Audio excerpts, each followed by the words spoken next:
নমস্কার বন্ধুরা, আজ আমি আপনাদের দেখাবো সম্পূর্ণ নিরামিষ এঁচোড় বিরিয়ানি রান্নার পদ্ধতি। প্রথমে আমরা আলুগুলো ধুয়ে নিয়ে কুকারে দিয়ে জল ও সামান্য লবণ দিয়ে ঢাকনা আটকে সিদ্ধ হওয়ার জন্য 2 মিনিট রেখে দেব। সিদ্ধ হওয়া আলুতে সামান্য হলুদ ও লবণ মিশিয়ে দেব। কড়াইতে তেল দিয়ে আলুগুলো লাল করে ভেজে রাখবো।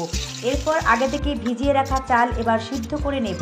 সেটা হয়ে গেলে একটি জায়গায় দই, পরিমাণ মতো জিরে গুঁড়ো, ধনে গুঁড়ো, মরিচ গুঁড়ো, হলুদ এবং নুন মিশিয়ে একটি মিশ্রণ তৈরি করে তাতে এঁচোড়গুলো মিশিয়ে 10 মিনিট চাপা দিয়ে রেখে দেব।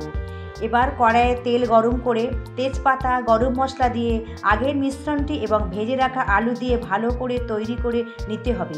পরিমাণ মতন জল দিয়ে সামান্য ফোটানোর জন্য চাপা দিয়ে রেখে দিন। এরপর একটি পাত্রে দুধের সাথে মিঠা আতর মিশিয়ে অন্য একটি জায়গায় ঘি মিশিয়ে তাতে অল্প সাদা ভাত ঢেলে অল্প আতর ছড়িয়ে দিন। এরপর অল্প আলু এঁচোড় দিয়ে উপর থেকে বিরিয়ানি মশলার গোলাপ জল ও নুন ছড়িয়ে অল্প হলুদ ভাত ঢেলে দিন। এইভাবে পরপর সাজিয়ে নিন। এরপর কড়াইতে সামান্য আঁচে 5 মিনিট গরম করে নামিয়ে নিলেই আপনার সুস্বাদু গরম গরম নিরামিষ এঁচোড় বিরিয়ানি পরিবেশন করার জন্য তৈরি। যদি আপনাদের ভিডিওটি ভালো লাগে অবশ্যই লাইক এবং সাবস্ক্রাইব করবেন।